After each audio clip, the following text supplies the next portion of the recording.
Good morning, everyone. It's Dr. Green, the Road Scholar, coming back at you. Well, I'm home for my 34-hour break. As most of you know, I'm a truck driver. I work out while I'm on the road and everything, and I also work out when I get home. So today I'm heading into Planet Fitness on my day off.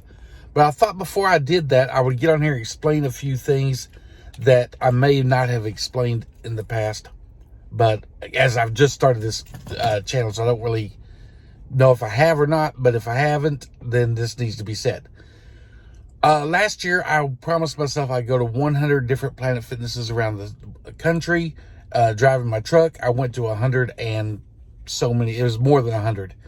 And I worked out over 187 times last year, which is sometimes it was 3 times a week. Sometimes it was 5 times a week. It just depends. Sometimes it was 7 days a week.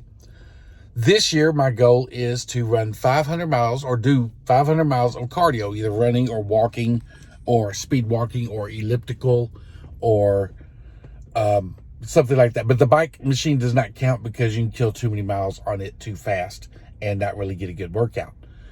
In saying that, let me explain. That's just my thing, is about the walking, running, and elliptical.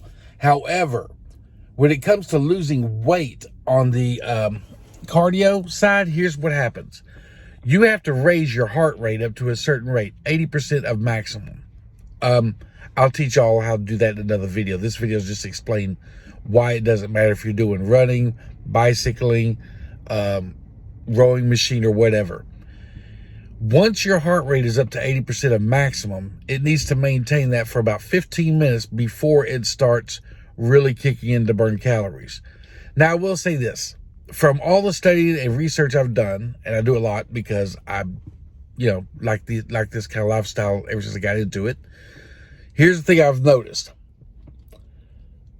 Cardio workouts like running and things like that don't really burn off fat that's already on your body efficiently. It does burn it off, but not efficiently, because once you stop running or once your heart rate goes down to resting heartbeats, then your burn stops. It stops burning off calories at a higher rate. It goes back to normal rate of burning calories, which everyone burns calories 24 hours a day. Whether they're sitting still, breathing, or whatever, it burns calories. But not at the higher rate that cardio does. The higher your heart rate is, the more oxygen is pushing through your system, the more calories it is burning. So when you're running, you are burning a high amount of calories very quickly. But once you stop and your heart rate gets back down to normal, which can take up to 15, 20 minutes. But once it is, you go back into normal heart rate, and your calorie burn stops, and your speeded up calorie burn stops. So, in saying that, what you need to do if you want to lose weight is you need to combine cardio with weightlifting or strength training. I use weightlifting. Some people use other types. The reason is because when you burn at the cardio, you can kill off a lot of the calories you're eating that day. Let's say it takes you on average 2,000 calories. I'm just giving out numbers.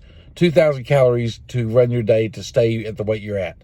If you go running for, let's say, 30 minutes, you can burn off about 250, 300 of those calories. And probably a little bit more, depending on where your heart rate is. But once you stop, you only got about another 10, 15 minutes of calorie burning before it slows back down. So you might be able to get off another 10, 15, 20, extra 30 calories before your heart rate goes back down to normal and you go back down into regular calorie burn. Weightlifting or strength training goes further. What it does is it allows you to burn calories way up to 24 hours after you're done working out. Because while you're working out, it does not burn at the same rate as cardio, but it does increase your calorie burn. However, once you're done working out, then your body's going to start repairing the muscles that you have injured or tore up or whatever you want to call it. Some people call it tear, some people call it rebuilding. Whatever language makes you feel better, your body's repairing itself. In doing that, it is using up more calories than it would if you're just at regular rest.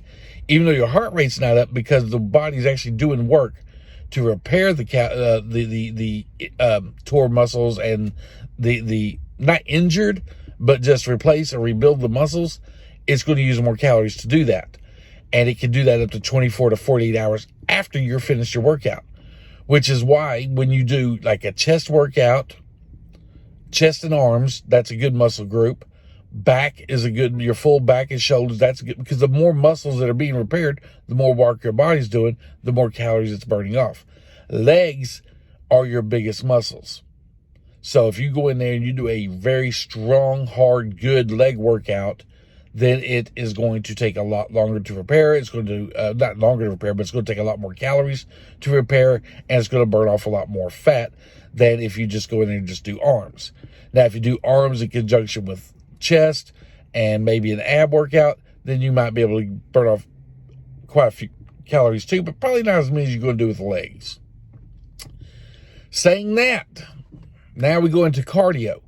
If you're going to be running or doing any kind of cardio exercise, when I first started, the first few weeks, 4.5 weeks, I was really trying to build up my endurance on my breathing and my blood flow and everything, because I've been doing strength training, but I've done no cardio in about the last 9, 10, 11 months because I had an injury early on, and not really an injury, I have a bone spur that I had to go see a doctor about.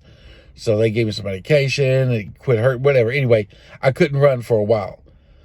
Now I can run again, or I can do cardio, like running, elliptical, things like that again. However, in doing the research for that, I also found out that, okay, now that I got my breathing up and everything, because now my breathing doesn't bother me. I can go for miles on the breathing part. Now my legs start hurting after about mile 2. My calves will start getting to where they're just not strong enough to keep carrying me, especially at my overweight self. But I'm trying to work on that. So I have to strengthen my calf muscles and my leg muscles in order to keep me going, because my breathing and my cardio, at first I could barely run a mile, half mile, and man, I was panting and oh my God, breathing hard and everything and sweating and everything. Well, I've been doing it long enough now where that's not the problem. The problem is actually the strength of my legs keeping me going longer. So I have to build that up. Now, a lot of people say, well, you can build that up by running. Yes, I'm still going to run a mile or two, or maybe if on a good day, feel great 3 miles a day or something, maybe even more, whatever. However, if I don't build up the calf muscles, a lot of other things could be injured also. If your calf muscles are not strong enough to push you through, and you do not build up the strength in your legs and your calves, you could also injure your Achilles tendon. You could cause muscle tears in other parts of your leg that are overexerting, compensating because your calves aren't strong enough. So yes, and same thing with your quads and your hamstrings and everything. You need to exercise and build up the strength in them besides just running, and in order to prevent injuries. It also allows you a more stable base every time your foot hits the ground, and it causes less ankle injuries, things like that. So I will start, probably cut back down to about 2 miles a day, because now that I understand that, and it made perfectly good sense to me when the runner coach was explaining it. And I'm going to start doing a lot stronger leg exercises, mostly concentrating on my calves. There's 7 different calf exercises I'm going to start doing, like at least twice a week, in order to strengthen my legs and my calves so that I can continue running. So anyway, that's what I wanted to tell you all about today. And get in there, get in that gym, start on some cardio. When I first started, well, I'll get in that another video. I just want to explain about the heart rate, how you lose weight, how weight training or strength training increases calories or encourages calorie burn longer than aerobics does or cardio does. But, you know, you need both. Anyway, guys, I'm out. Y'all have a good one.